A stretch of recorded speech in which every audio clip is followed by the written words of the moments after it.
continue donc notre exploration des questions autour du lien et de la précarité et du lien aussi tel qu'il peut, au fond, être intéressant même pour des personnes qui ne sont pas qualifiées de précarisées, parce que je crois que les questions qui se posent sont des questions générales et très importantes aujourd'hui.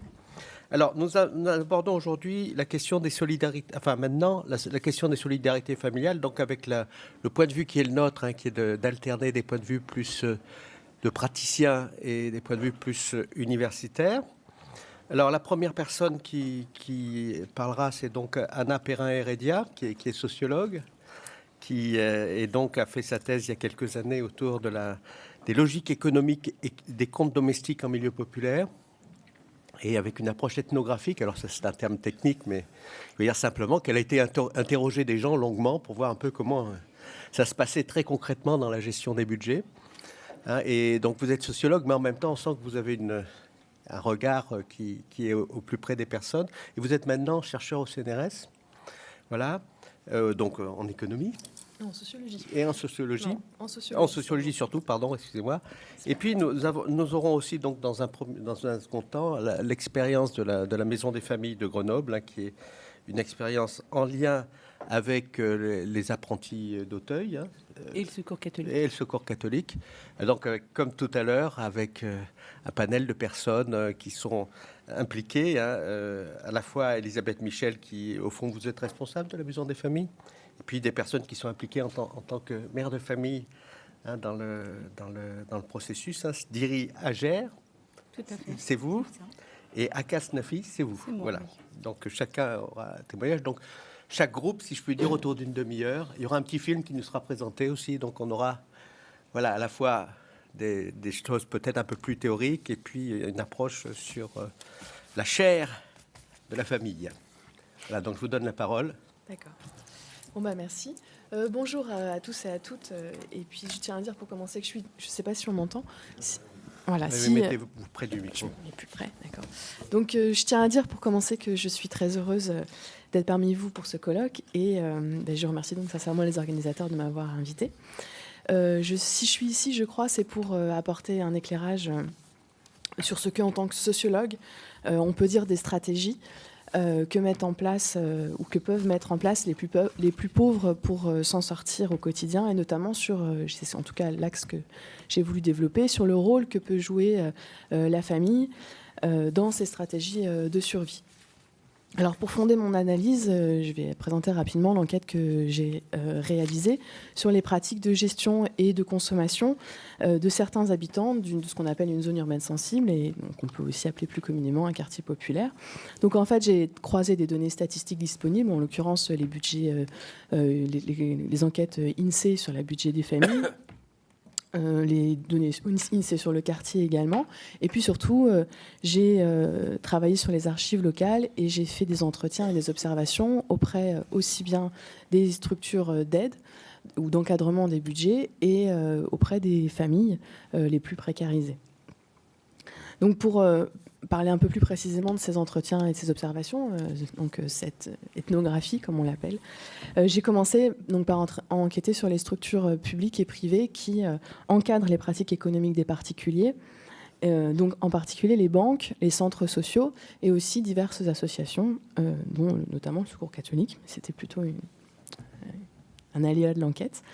Et j'ai été aussi, donc j'ai travaillé auprès de ceux que j'ai appelés des accompagnateurs budgétaires, et qui sont plus précisément donc des conseillers bancaires, des conseillères en économie sociale et familiale, des bénévoles et des salariés d'associations, qui aident dans leur démarche administrative et aussi dans la gestion de leur budget les familles les plus en difficulté financière.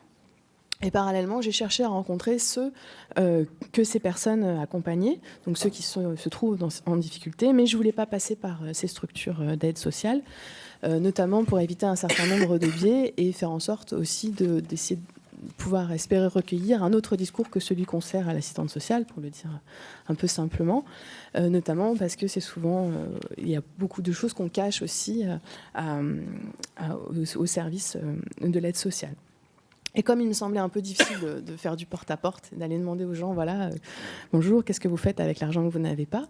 j'ai essayé d'accéder donc à Maison Enquêtée par un certain nombre de réseaux d'interconnaissance, et il se trouve que dans le quartier dans lequel j'ai enquêté, les associations qui tenaient le quartier, d'une certaine manière, c'était des associations du Parti communiste ou issues du Parti communiste, et les associations de type catholique, donc, dont le Secours catholique, la mosquée du quartier qui était également très présente et qui a été une entrée importante, et la maison de quartier, qui en l'occurrence était tenue par des catholiques et des communistes. Voilà. En définitive, j'ai rencontré des habitants du quartier qui vivaient, donc, pour les décrire de manière un peu grossière, mais de manière sociologique, on va dire. Donc, ils vivaient tous dans un logement social. Ils appartenaient tous à ce que l'INSEE appelle un ménage pauvre. Donc, c'est-à-dire qu'ils faisaient partie des 20% des Français les plus pauvres. La plupart étaient même à la limite du seuil de pauvreté. Beaucoup étaient en situation de pauvreté effective. Le chef de famille, c'était un ouvrier ou un petit employé des services dont la situation dans l'emploi était souvent précaire. Et enfin, aucun ne payait d'impôt sur le revenu. Et donc, ce qu'il y avait d'intéressant, c'était que s'intéresser à leurs conditions de vie, puisque c'était la question que je m'étais posée notamment, du fait de leurs caractéristiques sociologiques, c'était aussi s'intéresser aux conditions de leur survie, notamment économiques. Et c'est ce que j'ai fait, en fait, donc, au moyen d'entretiens longs et approfondis. Donc, je suis rentrée dans ces familles-là. J'ai fait de très nombreux entretiens avec elles. Sur des périodes longues qui se sont étalées dans le temps, ce qui est aussi important parce que du coup on voit comment évolue ou pas la situation au cours de ce temps. À leur domicile, c'était aussi quelque chose qui me semblait important. J'ai donc vu comment ils s'organisaient, comment ils vivaient. Ils m'ont donné aussi, quand ils en avaient, leurs cahiers de compte, leurs factures, etc. Et en fait, c'est cette méthode d'enquête, donc, qui est vraiment au cœur de l'existence concrète des ménages, qui m'a permis de rendre compte de justement comment est-ce qu'ils s'organisaient au quotidien, comment ils tenaient leur compte, comment ils s'en sortaient, ou ils essayaient de s'en sortir, des arbitrages aussi qu'ils pouvaient faire en matière budgétaire. Et plus généralement, donc, c'était essayer de rendre compte des conditions de vie de ces personnes, dans tout ce qu'elles ont de plus intime et privé, en tout cas d'essayer d'y approcher le plus concrètement possible. Donc, dans le temps qui m'est imparti, en essayant de ne pas trop déborder, je vais essayer de m'appuyer sur des cas concrets pour rendre aussi ma présentation plus vivante. Et puis, c'est aussi, à mon avis, ce qui permet le mieux d'expliquer une question qui m'a taraudée pendant tout le temps de cette recherche. C'était déjà comment rendre compte de ces conditions de vie concrètement, et puis comment expliquer que dans des conditions apparemment similaires, certains s'en sortent apparemment mieux que d'autres. En tout cas, c'était une question qu'on pouvait se poser quand on rencontrait des gens qui économiquement et socialement avaient apparemment les mêmes conditions d'existence. Et donc là, pour cette présentation, je vais essayer d'axer un peu ma présentation sur le rôle que la famille et l'histoire familiale peut jouer dans les conditions de vie et de survie des personnes que j'ai rencontrées.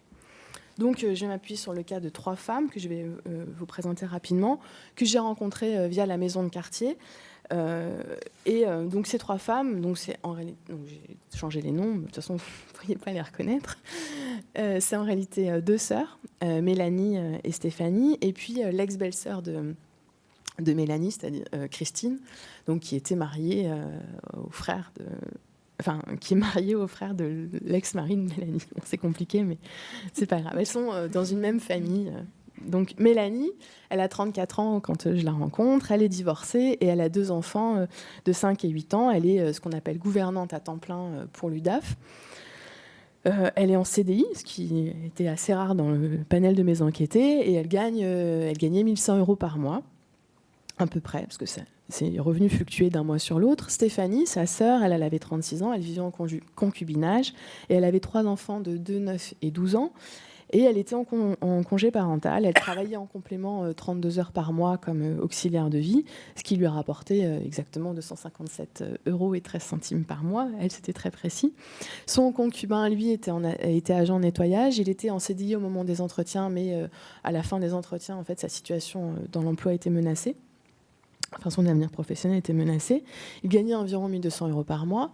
Et Christine, donc l'ex-belle-sœur de Mélanie, elle avait 41 ans, elle était pacsée, elle avait 3 enfants de 12, 15 et 19 ans. Et elle était agent de nettoyage depuis très peu de temps. Ça faisait 4 mois qu'elle avait trouvé un emploi en CDD, 15 heures par semaine, pour un salaire d'environ 400 € par mois. Son conjoint, lui, il était peintre en bâtiment, donc en CDD à temps plein, et il travaillait dans la même entreprise que son fils aîné, qui continuait d'héberger, Jérémy, qui lui travaillait en CDI à temps plein. et il percevait donc le mari 1120 € par mois, tandis que Jérémy, donc son fils, gagnait plus que lui, 1300 € par mois. Donc, pour que ce soit un peu plus clair, pour qu'on puisse les comparer, j'ai fait un calcul approximatif dont vous ne me tiendrez pas rigueur parce que scientifiquement, ça pose un peu des questions. Mais j'ai calculé leur niveau de vie pour pouvoir les comparer, donc ce qu'elles ont chaque mois, en tenant compte du nombre de personnes qu'il y a dans le foyer. Et j'ai exclu, pour des raisons méthodologiques, Jérémy. Donc on voit en fait que le niveau de vie de Stéphanie est de 894 € par mois, celui de Mélanie de 883 € par mois et celui de Christine de 763 € par mois. C'est pour vous donner un ordre d'idée, vous voyez bien que ça se situe donc, en dessous du seuil de pauvreté au moment des entretiens. Donc ce qui est intéressant, c'est que si on regarde leur position dans la structure de la société, c'est-à-dire le type d'emploi et leurs conditions d'emploi, si on regarde leur niveau de vie, c'est-à-dire le revenu disponible par unité de consommation, il semble qu'elles vivent dans des conditions économiques et sociales qui sont apparemment très similaires. Pourtant, et c'est ça qui était intéressant, elles ne s'en sortent pas du tout pareil. C'est-à-dire que Stéphanie, elle finit chaque mois à quelques euros du zéro, donc à la limite de l'équilibre budgétaire, mais elle n'a aucun crédit à la consommation, elle n'a pas de découvert. Sa sœur, Mélanie, elle est aujourd'hui dans la même situation que sa sœur, c'est-à-dire qu'elle finit tous les mois à zéro, mais en fait, c'est parce qu'elle s'est séparée de son ex-mari qui, lui, a pris toutes les dettes. Donc, il a constitué un dossier de surendettement de son côté. Donc, finalement, elle n'a plus de dettes, mais c'est parce que c'est son ex-mari qui a pris toutes les dettes. Et enfin, il y a Christine qui, elle, est carrément en procédure de surendettement au moment où je la rencontre. Donc, ce qui est intéressant, c'est de voir ces différences de situation a priori. Et donc, pour essayer de comprendre ces différences, il faut essayer d'abord, à mon avis c'est très important, de revenir sur ces micro-différences qui font toute la différence dans ces budgets, dans ces situations économiques difficiles, puisque quand on fait des calculs de niveau de vie, ce que j'ai fait de manière très approximative, on raisonne en termes de moyenne et d'écart à la moyenne, c'est-à-dire en valeur absolue.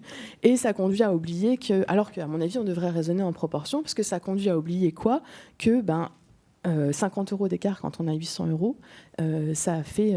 c'est énorme quand tout se joue à l'euro près. Et surtout, c'est pas du tout la même chose, vous en doutez bien, que 50 € de différence quand on a un revenu de 3 000 € par mois. Donc l'idée, c'est de rappeler, c'est basique, mais ça me paraît très très important, que certes, les budgets de ces trois femmes sont très proches, et que donc on peut essayer de comprendre ce qui fait la différence. Donc, ce qui explique, par exemple, que Stéphanie s'en sort mieux que Christine, mais que très concrètement, ces différences qui, de l'extérieur, peuvent apparaître minimes, 50 € d'écart, en réalité, elles sont énormes en pratique et que elles font toute la différence pour ces budgets. Et ça peut suffire, en fait, à expliquer que certains ou certaines basculent dans la très grande précarité. Donc, je pourrais presque, d'une certaine manière, m'arrêter là et dire, voilà, mais bon, très probablement que c'est un peu court, donc je vais essayer d'aller un peu plus loin. Donc je vais revenir sur l'un des points importants qui permet d'expliquer les différences de survie de ces trois femmes, et je vais essayer de regarder plus précisément le rôle de ce qu'on peut appeler les solidarités familiales, en utilisant un concept un peu spécifique pour penser les échanges économiques au sein de la famille. Il s'agit du concept de maisonnée, qui est utilisé surtout par les anthropologues. Et ce concept de maisonnée, il est utile, à mon avis, pour résoudre un problème assez fréquent en sociologie de la famille. C'est notamment lié au fait que le concept de ménage, donc c'est-à-dire le fait, c'est les résidents d'un même logement, le plus souvent qui seraient unis par des liens de parenté et qui partagent un budget commun. Donc c'est le concept qui est utilisé communément par les économistes, par les statisticiens, mais aussi par la plupart des administrations, notamment quand on calcule le RSA, on raisonne en termes de ménage, et par les banquiers, quand on calcule un équilibre budgétaire sur un compte commun, en principe, on parle aussi en termes de ménage. Et c'est l'idée que le ménage, c'est pas forcément la meilleure unité pour penser l'organisation économique domestique, puisque avec le concept de ménage, on ne peut pas penser notamment les solidarités économiques entre apparentés, c'est-à-dire entre membres d'une même famille quand ils ne vivent pas sous le même toit. Et avec le concept de ménage, ce qu'il y a d'intéressant à mon avis, c'est qu'on considère toujours qu'un budget s'équilibre au sein de ce qu'on pourrait appeler la famille nucléaire. On calcule toujours l'équilibre budgétaire, en fait, en additionnant les revenus de tous les membres du foyer, donc de ceux qui vivent sous le même toit, et en soustrayant la somme des dépenses de tous les membres de ce foyer. Ce type de calcul, ça renvoie en réalité, à une conception très socialement située du fonctionnement de la famille, donc du ménage, de sa structure comme de son organisation, puisque finalement c'est le modèle de ce qu'on appelle le breadwinner, c'est-à-dire c'est un homme qui gagne le salaire de la famille. On considère que le salaire de la femme est souvent un salaire d'appoint et que les enfants qui sont présents au sein de cette famille ne gagnent pas d'argent. En tout cas, quand ils gagnent de l'argent, ils sont censés s'émanciper, prendre leur autonomie et sortir de ce cadre familial. C'est ce qui fait notamment que, par exemple, dans le cas de Christine que j'ai évoqué, le cas de Jérémy, qui est donc le fils aîné qui reste à la maison et qui gagne un salaire, pose d'énormes problèmes, notamment quand on regarde le calcul. Il rentre en compte dans le calcul des APL, etc. Donc il y a un surcoût pour la famille, alors même que lui ne verse pas la totalité de ses revenus au foyer. Donc ça pose tout un tas de questions. Et je ne parle pas du fait aussi que cet équilibre budgétaire se calcule le plus souvent sur le mois, ce qui suppose donc une régularité dans le système des dépenses et des revenus, ce qui est là aussi très socialement situé. C'est encore le modèle du salarié stable qui aurait un salaire qui tombe tous les mois. Et à la même date, avec le même montant. Bon, j'ai dit que j'en parlerai pas, donc j'arrête là. Ce que je voudrais dire, c'est que le cadre du ménage, ça ne correspond que rarement à la manière dont les groupes économiques les plus pauvres fonctionnent. Et j'ajouterais que, en fait, parce que l'organisation économique des plus pauvres ne correspond pas à ce modèle dominant de fonctionnement du ménage, ils le payent souvent très chèrement. C'est d'exemple donc, du calcul du RSA. J'avais le cas donc, d'un père qui hébergeait donc, ses 4 enfants adultes. Donc certains ne travaillaient pas, mais il y en avait un qui travaillait. Et donc parce que le fils aîné travaillait et avait un salaire, il était considéré dans le calcul du RSA du père que le fils aîné subvenait en totalité de son revenu au revenu de ses parents. Mais par ailleurs, ce fils aîné, quand il fait sa déclaration d'impôt, on considère qu'il est tout seul et pas qu'il aide son père et ses frères et sœurs. Et donc du coup, c'est toutes ces questions-là que pose cette conception du ménage et qui ne va pas du tout avec un fonctionnement pratique pour les familles les plus en difficulté. Et sans parler du fait que pour ces familles les plus pauvres, les enfants peuvent plus difficilement que dans d'autres familles, s'autonomiser, prendre un logement indépendant, etc. Donc cette inadéquation du concept de ménage pour penser la situation de pauvreté ne permet en fait que rarement de comprendre comment les plus précaires s'en sortent au quotidien financièrement. Et c'est à mon avis le concept de maisonnée, donc celui dont je vous ai parlé, qui permet de mieux de saisir. Donc ce concept, pour en dire 2 mots, ça consiste à considérer que le budget du foyer, donc le calcul de son équilibre, doit être élargi à des membres de la famille qui ne vivent pas sous le même toit, mais qui mettent en commun certaines ressources et certaines dépenses, qui mutualisent en quelque sorte un certain nombre de leurs activités économiques. Et c'est seulement en élargissant le cadre du ménage qu'on peut essayer de comprendre comment certains s'en sortent au quotidien. Si je reprends donc les cas que j'ai évoqués plus haut de Mélanie, Stéphanie et Christine, très concrètement, on ne peut pas comprendre comment les comptes de Stéphanie s'équilibrent, c'est-à-dire comment elle arrive effectivement à quelques euros du zéro chaque mois, comment elle tient en équilibre, si on ne tient pas compte des échanges économiques qu'on pourrait appeler hors marché, qu'elle entretient avec sa sœur, donc qui l'unissent au ménage de sa sœur et qui font qu'ensemble, elles constituent en réalité une maisonnée, avec une cause commune qui serait leur survie économique chacune. Et donc, ces échanges économiques, très concrètement, c'était quoi ? C'était le fait que Mélanie, qui travaille, je le rappelle, la garde de ses enfants, elle est assurée par sa sœur Stéphanie, qui, elle, ne travaille pas. Et donc, elle est assurée, on pourrait presque dire gratuitement, étant donné les prix que coûte dans le marché la garde des enfants. Donc, c'est un vrai soulagement pour le budget de Mélanie. Mais en réalité, Mélanie verse 100 € par mois à sa sœur Stéphanie, ce qui ne correspond pas du tout donc, au prix du marché. Mais ces 100 € en liquide, en espèces sonnantes et trébuchantes, sont essentiels à la survie économique du ménage de Stéphanie. C'est-à-dire que ces 100 € de plus sont vraiment 100 € de plus qui comptent énormément. En contrepartie, Mélanie, en plus de ces 100 €, elle véhicule sa sœur. Donc Mélanie a une voiture et pas sa sœur. Et donc elle véhicule sa sœur, elle sert de taxi pour aller faire les courses. Et pour aller faire les courses où ? Dans des grandes enseignes qui sont éloignées, mais qui permettent à Stéphanie de s'approvisionner beaucoup moins cher que ce qu'elle ne pourrait faire si elle n'était pas véhiculée, c'est-à-dire si elle devait aller au petit commerce de proximité à côté, porter ses sacs, ce qu'elle ne peut pas faire aussi souvent qu'elle le voudrait, etc. Donc c'est vraiment l'idée, c'est de montrer qu'à avec ce concept de maisonnée, ces deux ménages, les budgets de ces deux ménages sont en telle interdépendance économique que ce n'est qu'en comprenant cette interdépendance économique qu'on comprend comment ils s'en sortent au quotidien. Donc, avec cet exemple, on voit bien aussi que il faut pouvoir s'appuyer sur des liens familiaux pour en bénéficier. Donc tout le monde ne peut pas compter sur des solidarités familiales. C'est ce qui explique aussi qu'avec des différences de revenus à peu près similaires, avec des revenus à peu près similaires, certains s'en sortent, à mon avis, mieux que d'autres. Je crois d'ailleurs qu'on peut élargir aux seules solidarités familiales, c'est-à-dire aux possibilités qu'ont ces femmes de s'insérer dans des maisonnées, parce que ce qui est important, c'est la possibilité pour des individus de s'insérer dans des groupes ou des réseaux économiques, donc que ce soit des groupes domestiques, que ce soit des groupes résidentiels, parce qu'il y a aussi des solidarités de voisinage, ou dans des groupes associatifs, c'est-à-dire qu'il faut qu'il y ait aussi des associations dans les endroits où vivent ces individus, et que donc tous ces soutiens familiaux, amicaux, de voisinage, associatifs, qui sont essentiels et qui peuvent, et c'est ce qui permet aussi de rappeler donc, que tous ces réseaux d'entraide sont l'occasion d'échanges donc, informels, hors marché, c'est-à-dire pour lesquels le prix, donc les services peuvent être payés en nature ou en espèces sonnantes et trébuchantes, les prix sont décidés en dehors du marché, en fonction des besoins et des possibilités de chacun et non pas en fonction des prix du marché. Que ce soit la garde des enfants, les taxis, mais ça peut être aussi des cadeaux, du troc, etc. On voit en fait ici, et ça me paraît important pour ce que j'essaierai de dire plus tard, à quel point, quelle est l'importance aussi de conserver un réseau social, de ne pas s'exclure de la société, et donc y compris la société de consommation, pour pouvoir continuer à bénéficier de toutes ces formes d'entraide.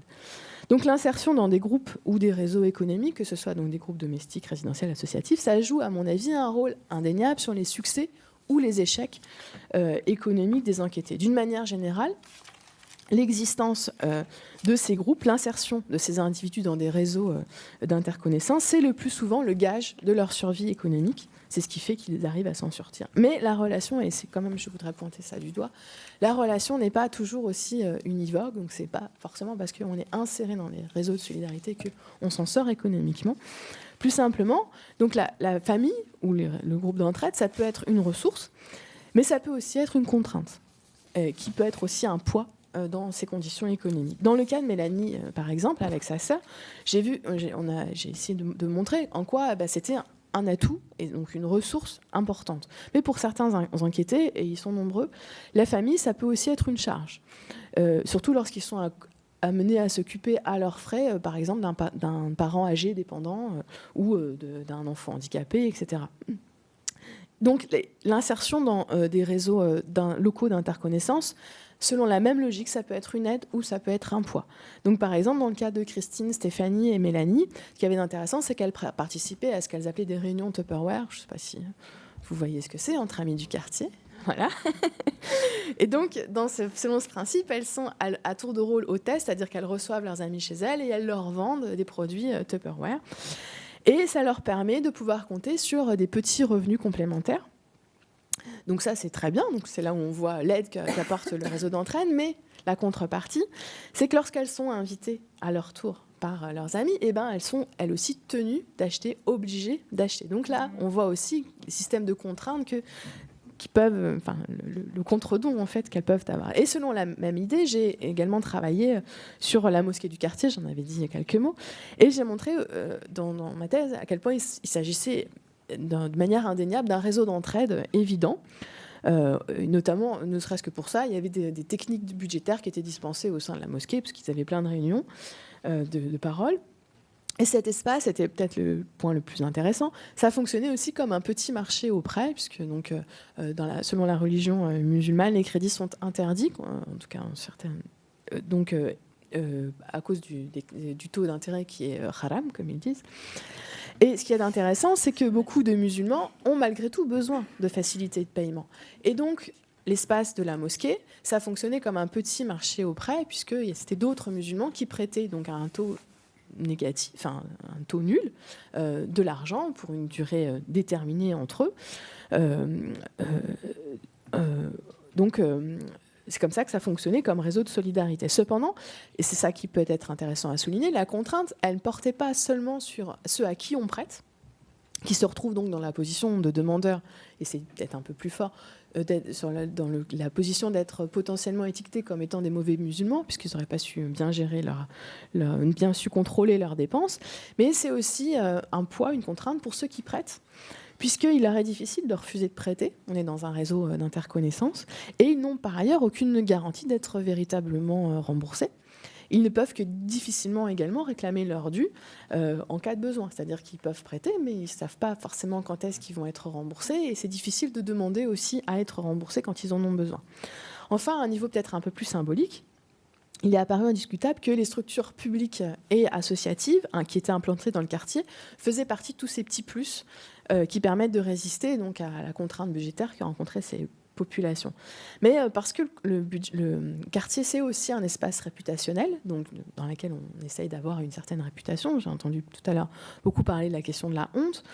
Le fait de bénéficier de l'aide de ces associations, donc à la vue et au su de tout le monde, ça peut être aussi vécu comme un poids par ceux qui en bénéficient. Stéphanie et Mélanie, par exemple, elles vont au cours de cuisine, donc c'était le Secours catholique et la maison de quartier, les deux, qui leur proposaient des cours, et cela leur permettait de repartir chaque semaine avec un repas équilibré pour toute la famille, à un coût défiant toute concurrence. Et en plus, elles apprenaient à faire des repas équilibrés, etc., et pas cher.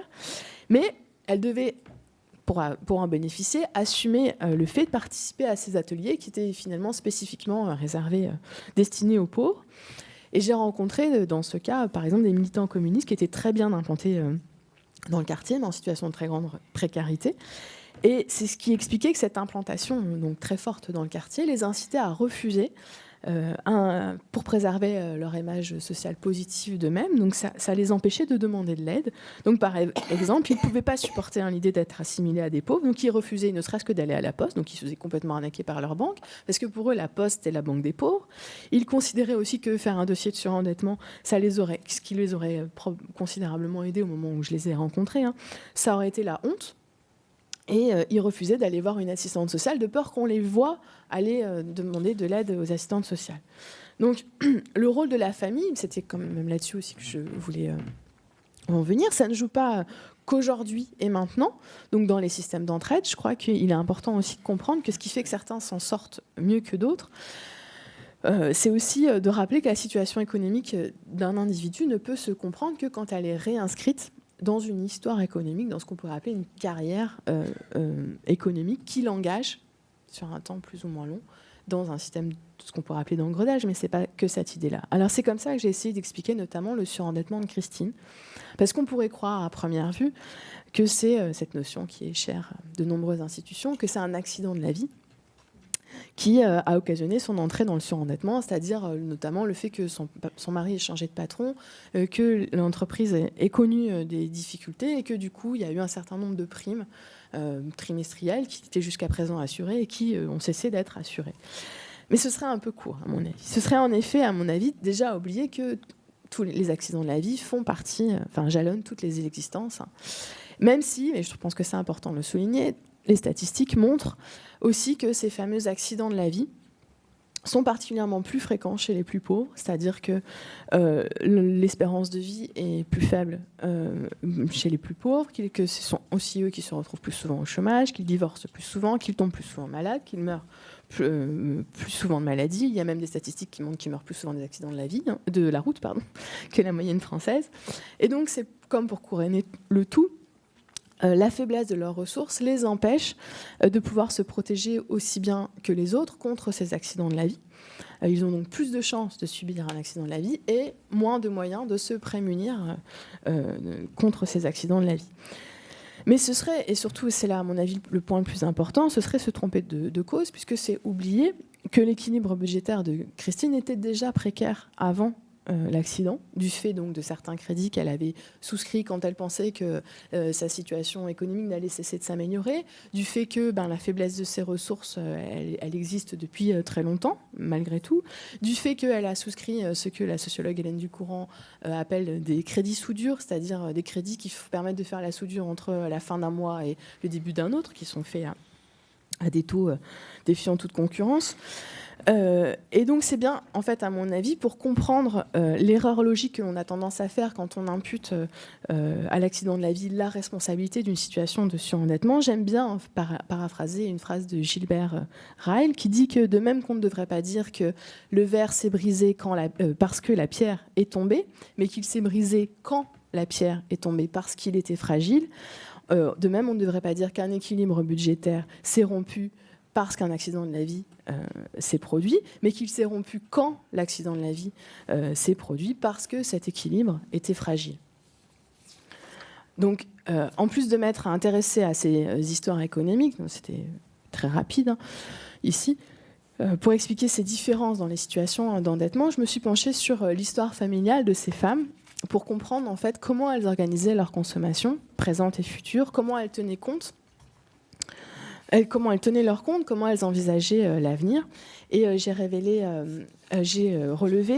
ainsi, par exemple, que Stéphanie et Mélanie, au contraire de Christine, c'était des véritables expertes de la consommation domestique. Elles connaissaient les prix des produits dans toutes les enseignes à l'euro, enfin au centime près, avec 2 chiffres après la virgule. J'ai constaté également, c'était un point intéressant, que si aucune ne faisait de l'épargne au sens classique, donc ni sur un livret, ni dans des baleines, c'est très compliqué de mettre de l'argent tous les mois quand on n'en a pas, dans une petite enveloppe.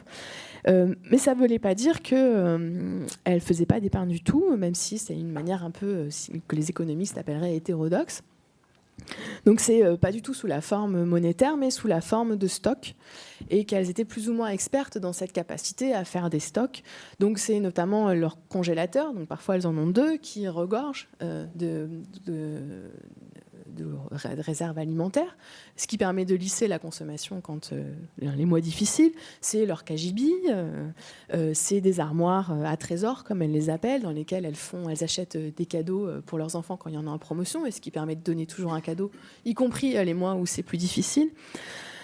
Donc c'est toutes ces compétences de consommateurs et d'épargnants qui paraissent, à mon avis, très fortement liées au fait de s'en sortir ou pas.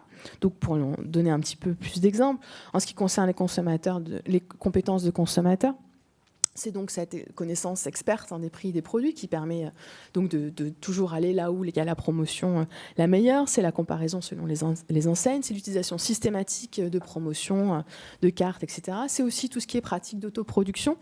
L'idéal, ce serait bien évidemment d'avoir un jardin, ce qui n'est pas donné à tout le monde. Et là, on voit les inégalités aussi en fonction des zones géographiques. En ce qui concerne également les compétences d'épargnants, c'est-à-dire toutes ces pratiques de stockage, de congélation, de stockage alimentaire, de stockage aussi de papier de toilette, etc., de jouets. Ça suppose d'avoir un espace de stockage qui est beaucoup plus facile dans une maison à la campagne que dans un studio en ville. On voit aussi les différences Paris-Province, d'accord, pour ces questions d'espace.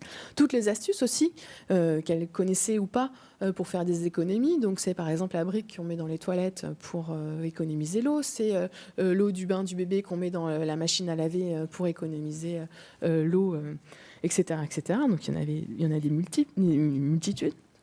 Il existe aussi d'autres compétences qu'on pourrait appeler des compétences de négociateur, qui peuvent aussi expliquer que certains s'en sortent mieux que d'autres. Donc ce sont des compétences qui expliquent que tous ne fassent pas toujours face de la même manière à la pression des vendeurs, des banquiers, des créanciers.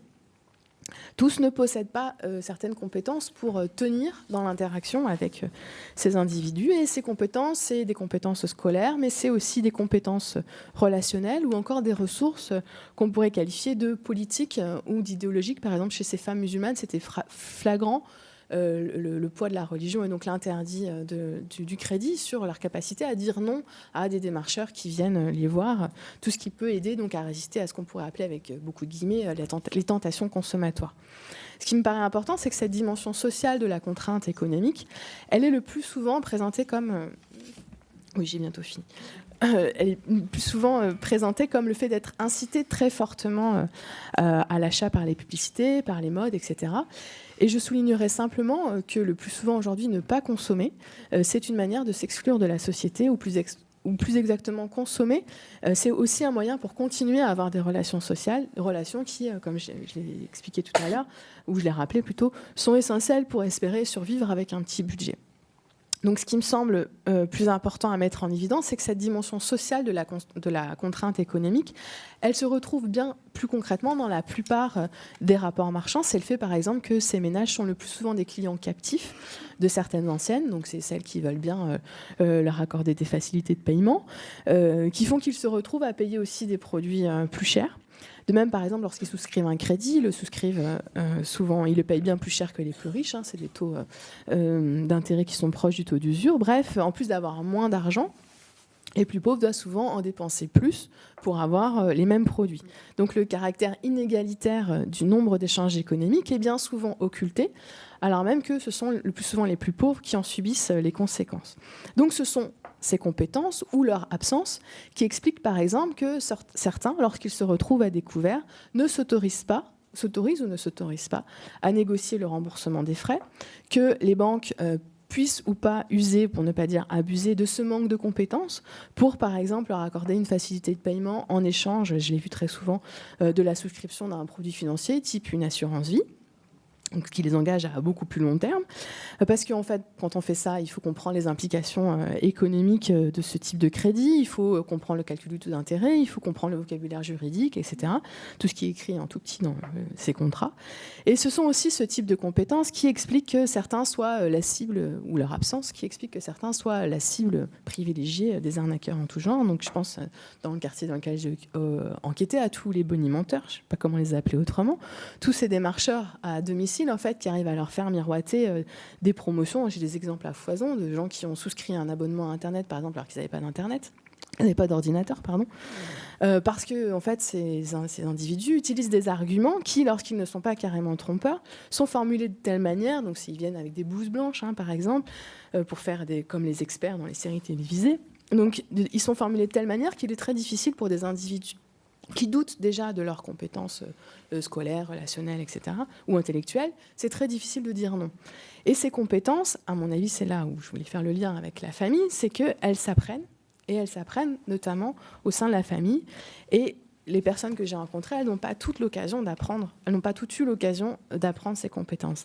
Et j'ai ainsi essayé de montrer le rôle de l'histoire passée dans la situation économique actuelle de ces femmes, de ces hommes et de ces femmes. C'est le rôle de l'histoire familiale, de l'histoire scolaire, de l'histoire professionnelle, de l'histoire conjugale, de l'histoire politique, de l'histoire religieuse, militante, etc. Et j'ai montré, en tout cas j'ai essayé de montrer que toutes les stratégies et les astuces que, par exemple, Mélanie, Stéphanie et Christine avaient pu apprendre ou non de leur mère, donc sur la manière de faire leurs courses, sur les manières de cuisiner, sur les manières de stocker, sur les manières d'acheter. Je dis de leur mère, parce que c'est très genré aussi comme apprentissage. Ce qu'elles avaient pu aussi apprendre à l'école, sur notamment les manières de compter. Ce qu'elles avaient pu apprendre ou réutiliser dans leur travail. Certaines avaient été, par exemple, employées dans la restauration, donc on apprend à faire aussi à manger pas cher. Ce qu'elles ont pu apprendre aussi de leurs conjoints, parce qu'il y a aussi des échanges, tout ça.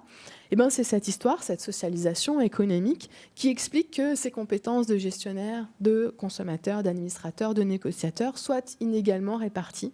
C'est cette histoire, en fait, qui explique que tout le monde ne puisse pas s'en sortir de la même façon avec un petit budget. Et ce sont ces inégalités qui peuvent expliquer donc des différences de survie en milieu populaire. Ce que je voudrais souligner, et je terminerai là-dessus, c'est que tous les éléments que je viens de mettre en évidence, en particulier le rôle de la famille et plus largement donc des groupes sociaux, dans lesquels sont ou non insérées les personnes les plus pauvres, ainsi que le rôle de leur histoire familiale, conjugale, professionnelle, ça joue beaucoup sur leur survie économique. Donc la famille et l'histoire familiale peuvent, à mon avis, se penser comme des ressources sociales ou des poids inégalement répartis. Tout le monde n'a pas une famille, n'est pas inclus, etc.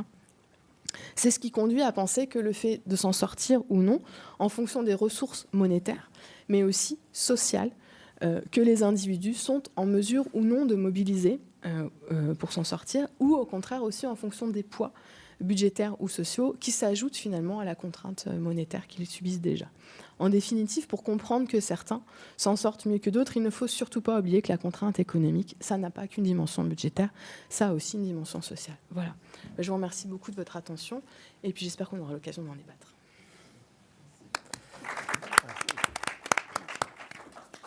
Merci beaucoup de votre intervention qui nous montre qu'on peut très bien associer une rigueur toute académique avec une très grande proximité des situations personnelles peut très bien allier les deux, hein, cette espèce de sensation qu'on est vraiment dans la chair de la vie familiale et de son interaction, et en même temps de pouvoir regarder les choses avec beaucoup de rigueur.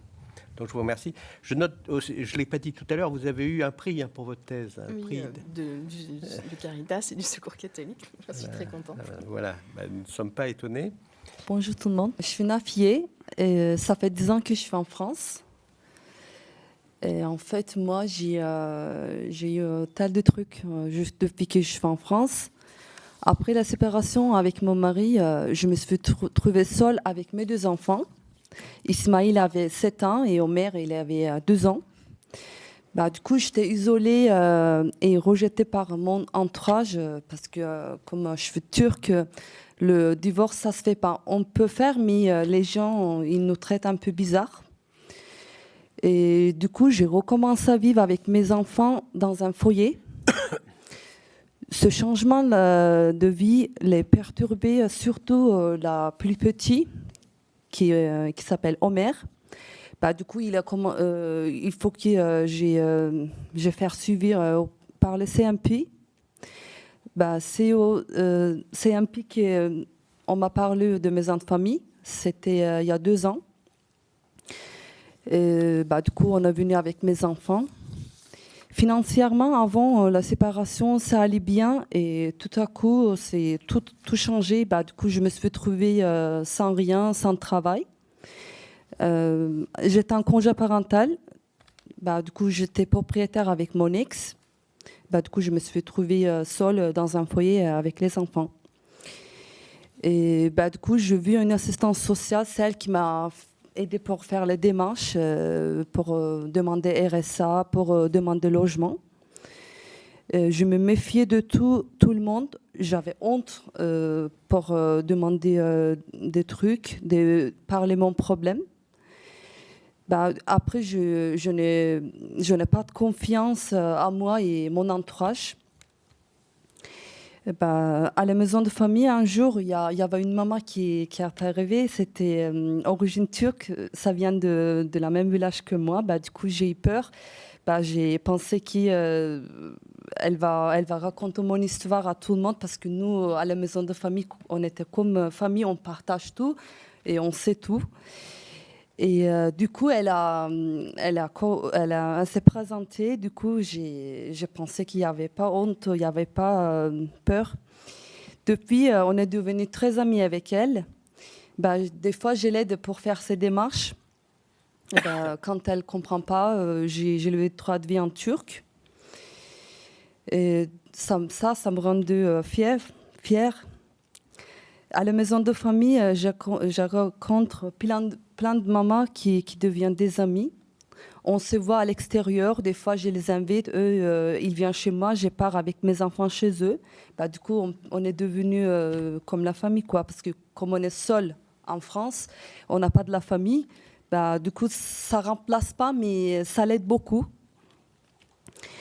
Quand j'ai quitté le foyer pour trouver un appartement, j'ai demandé comment j'allais faire pour m'en sortir. Je pleurais parce que en France, comme on est une femme seule, on ne peut pas faire tout toute seule. Et puis un jour, j'ai parlé ça à la maison de famille. J'ai dit à Babette, est-ce que vous pouvez m'aider pour déménager? Du coup, ils ont aidé pour déménager, pour m'installer, pour faire les démarches. C'est là, ça m'a rendue heureuse. Avant de venir à la maison de famille, nous, on est de fait, en fait, en tant que musulmans, on est de fait, ça, on le fait toute seule. Et avec la maison de famille, ça, on fait ensemble. On prépare le repas, on le partage entre musulmans et chrétiens. En fait, on se respecte comme on est.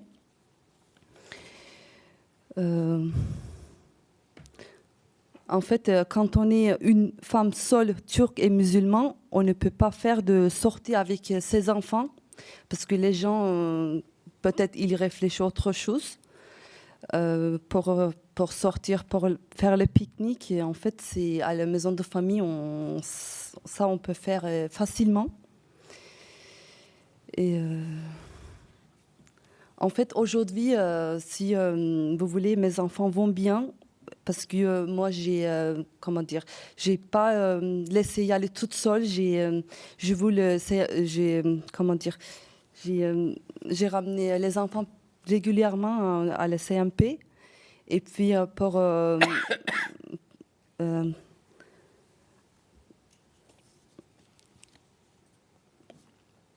aujourd'hui, en fait, mes enfants, ils ont retrouvé la confiance.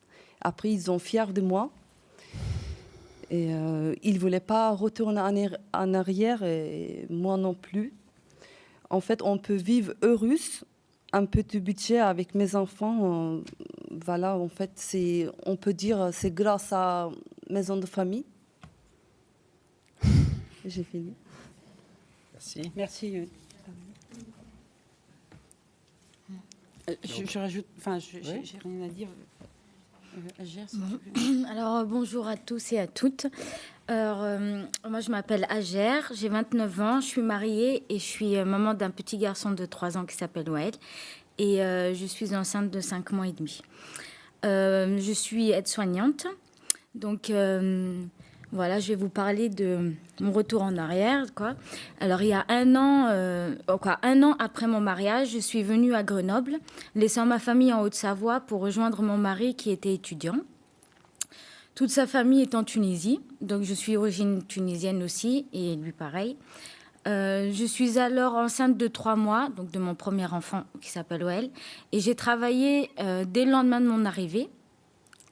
J'étais à l'époque auxiliaire de vie à domicile. Donc, j'arrive de Haute-Savoie, je connais ni la ville ni personne. Donc, par la force des choses, ça a entraîné un isolement social, puisque je ne travaillais pas en équipe, donc j'ai pas de collègues avec moi, donc je travaille toute seule à part avec les patients. Et en rentrant chez moi après le travail, il m'est difficile de ressortir parce que déjà d'une, je suis fatiguée et en plus j'habite au 4e étage sans ascenseur, qui est un grand 4e étage. Voilà, donc voilà, donc je me suis repliée sur moi-même et j'ai tout misé en fait sur mon mari. Je n'avais que lui, ce qui a été pour lui une lourde charge. Aussi, comme on est de culture et de nationalité tunisienne, c'est pas la femme qui se repose sur le mari, c'est surtout le contraire. Voilà. La femme doit être très forte, contrairement aux hommes, quoi. Chez moi. Mon couple a alors traversé des moments difficiles jusqu'aux 6 mois de notre enfant. J'ai eu un soutien familial téléphonique donc par mes 2 sœurs aînées qui ont été très présentes, pas physiquement, mais par le biais des téléphones, par le biais des téléphones, pour me remonter le moral, pour essayer de faire ma vie avec mon mari, alors qu'à l'époque, ça n'allait pas du tout. Voilà. Donc se rajoute à ça, bien sûr, des problèmes financiers qui m'ont amené au Secours catholique. J'aime bien dire cette phrase, ça a été un mal pour un bien, parce que je vais vous dire pourquoi. C'était un endroit fait pour moi. J'ai rencontré, donc Wafa, c'est la personne que vous avez vue dans le film, les cheveux bouclés, et qui est la mère d'une petite fille. Alors, à l'époque, nous étions des copines de précarité, et maintenant, nous sommes des amies tout court. Voilà. On se donnait rendez-vous pour aller chercher ensemble nos paniers repas. Donc c'est à ce moment-là que les bénévoles nous ont parlé de la maison des familles où nous y sommes allés. Cela fait 2 ans et demi que je vais à la maison des familles et on y rencontre des personnes dans des situations précaires, mais moi je ne sais pas lesquelles parce que je ne pose pas la question pourquoi elle est là ou elle ne me pose pas la question non plus. On sait qu'on est un peu dans la galère, mais on ne sait pas laquelle. Voilà. Excusez-moi, voilà. Je ne voulais plus être dans cet isolement donc social. Alors avant j'étais cantonnée au rôle de je devais maison, rendez-vous, mari, enfant. Voilà, je faisais que l'utile. Et par contre moi j'aime bien le relationnel, j'aime bien parler. J'avais envie de connaître d'autres gens aussi. Voilà, j'aime bien le contact humain. Ça me manquait et je l'ai trouvé à la maison des familles. Donc tout le monde comme je vous ai dit, tout le monde est dans la galère, mais sont tous souriants et on se sent quoi. À la maison des familles, on se sent bien et on rigole, mais vraiment des fois c'est des fous rires, mais c'est génial quoi. Et puis c'est vraiment sincère, ça sort vraiment du cœur quand on est là-bas, on fait tout avec le cœur en fait. Donc voilà. Donc depuis les 6 mois de mon fils. Il était tout le temps donc mon fils était tout le temps avec moi, 24 heures sur 24, la nuit compris. Lors du temps des parents, donc c'est un temps qui se passe à la maison des familles pendant une heure. Les bénévoles viennent récupérer nos enfants, donc ils jouent avec eux à côté, voilà, pour nous laisser discuter de ce qu'on veut. Mais soit sur l'éducation, soit parce que mon fils ne veut pas manger. Voilà, c'est des sujets, mais sur la famille. Voilà, et donc les premiers temps, ça a été très difficile pour moi, je ne sais pas si elles l'ont vu, mais de laisser s'en aller mon fils. Mais je me suis forcée à le faire quand même. Si jamais mon fils pleurait et que quand je disais aux bénévoles de ne pas le prendre, il y avait des mamans qui le prenaient, qui étaient aussi dans la réunion, mais qui le prenaient. Donc c'est quand même difficile cette séparation-là, sachant qu'il était avec moi tout le temps. Donc voilà. Et c'est ce qui m'a permis aussi d'avoir une confiance aveugle envers les autres mamans et les bénévoles. Voilà. Donc ça m'a permis de retrouver de la confiance en moi et envers les autres. On a créé donc un lien de solidarité, d'entraide et de soutien. Pour Wael, cela a été un lieu où il a pu rencontrer d'autres mamans et d'autres adultes, parce qu'en fait, à part son père et moi, il ne voyait pas tellement d'autres gens. Voilà, et puis d'autres enfants, surtout pas d'autres enfants, parce qu'il n'y en avait pas d'autres. Voilà. Là, c'était... Voilà, moi, j'attendais spécialement le mercredi avec impatience, parce que c'est les mercredis qu'on pouvait aller à la maison, où la maison des familles était ouverte avec d'autres enfants, d'autres mamans, mais sinon, elle est ouverte toute la semaine. Donc, je l'attendais avec impatience, pour rencontrer d'autres mamans, pour avoir ce contact-là, pour discuter de tout et de rien, que ce soit nos problèmes ou non, parce qu'on peut parler du beau temps, de la pluie, du beau temps, quand on n'est pas obligé spécialement de parler de nos problèmes. Voilà, et puis justement, à force d'y aller, on a créé une complicité avec d'autres mamans. Donc à chaque fois qu'il y en a une qui était absente, on se demandait pourquoi, si son enfant était malade ou bien elle. Bon, souvent, c'est parce qu'elles ont des rendez-vous. Voilà, donc j'avais porté tous mes espoirs sur la maison des familles. Voilà. Par rapport à ma vie de famille, alors les choses utiles se font toujours, comme tout le monde à mon avis. Mais le plus, c'est que mon mari a compris que je n'étais pas que sa femme et la mère de son fils, j'étais une femme. Donc ça a été un point très positif, le fait de sortir de la maison, d'avoir une autre activité, de voir d'autres gens. Voilà, ça a été bénéfique pour moi et ça a été bénéfique pour mon mari aussi, parce qu'il a vu qu'en fin de compte, je lui appartenais pas, quoi. Je pouvais être ouverte à d'autres choses. Voilà, donc c'est grâce à la maison des familles qu'on a pu passer ce cap-là. Cela m'a permis de me libérer aussi, de me retrouver, de m'extérioriser, de lâcher prise par rapport à mon mari et de retrouver le sourire. Voilà, parce que j'avais plus du tout le sourire, plus envie de quoi que ce soit d'ailleurs. Voilà, on n'avait plus de complicité non plus. Pourtant, ça faisait 1 an qu'on était mariés. Donc voilà. Ce qui a changé, c'est que après, à chaque fois que je revenais de la maison des familles, on se retrouvait au moment du dîner. Je lui racontais ce qu'on faisait à la maison des familles, elle et moi, ce qui s'était passé, ce qu'il y avait de nouveau. Voilà, et du coup, notre relation elle s'est apaisée à partir de là, quoi. Ça a été le jour et la nuit après, quoi. Le fait, je sais pas si vous comprenez, mais ça l'a fait comprendre qu'avant d'être mariée, j'étais moi, quoi. J'étais moi-même. Voilà. En fait, là, du fait que je me suis mariée et que j'ai eu un enfant, je suis mère, mais je reste toujours mère et puis sa femme, mais je reste surtout une femme. Voilà. Et puis surtout la fille de mes parents. Voilà. Je me perds un petit peu là. Donc voilà, cette étape est passée. Puis voilà, mon enfant a grandi, tout allait bien. J'ai voulu retravailler.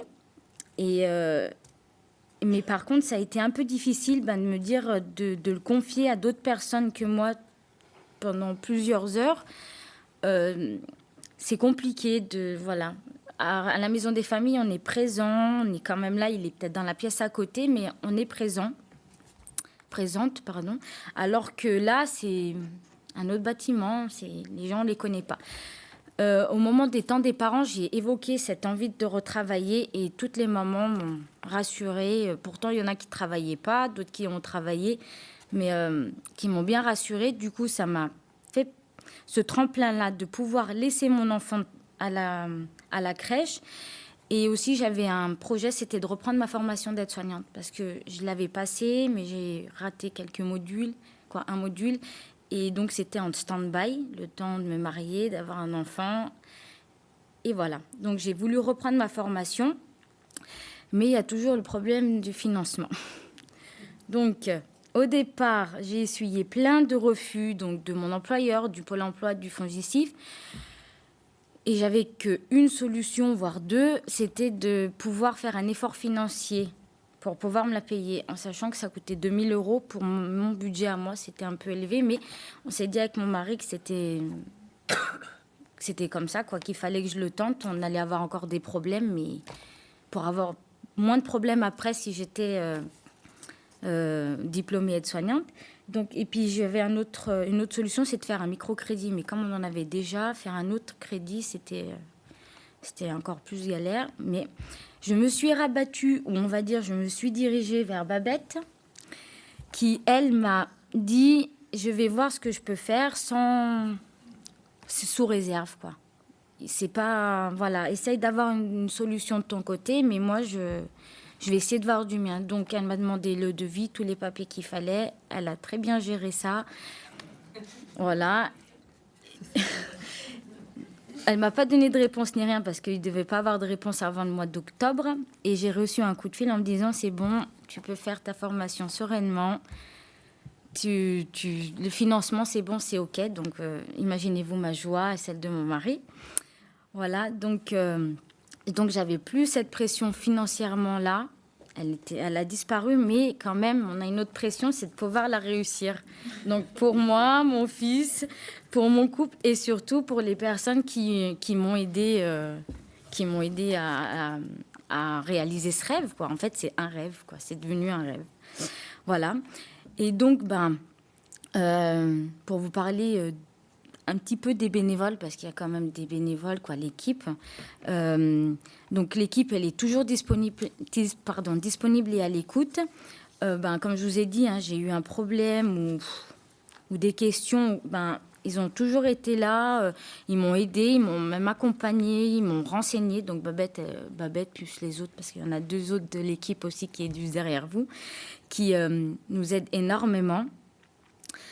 Voilà, et puis bon, c'est un endroit qui est très accueillant. Vous avez dû le voir au moment du film. C'est neuf, c'est nickel, quoi. On nous reçoit, mais super bien, avec le thé et le café. Comme si vous alliez recevoir, comme si vous allez chez une amie ou un ami qui vous recevrait pareil, quoi.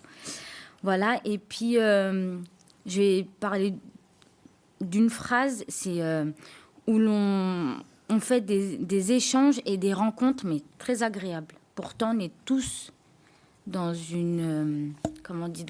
dans des problèmes, mais on est tous, j'ai pas vu quelqu'un faire la tête, quoi. Tout le monde est très souriant, mais peu importe le problème qu'elle a. Comme je vous ai dit, moi, je suis au courant de rien, à part si on veut m'en parler. Mais tout le monde est content. Pourtant, il y en a, ils doivent pas avoir de sous du tout, mais ils viennent, ils sont contents, souriants, ils jouent avec leurs enfants, avec les enfants des autres. Donc voilà, ce qui nous a amenés ici. Merci à vous.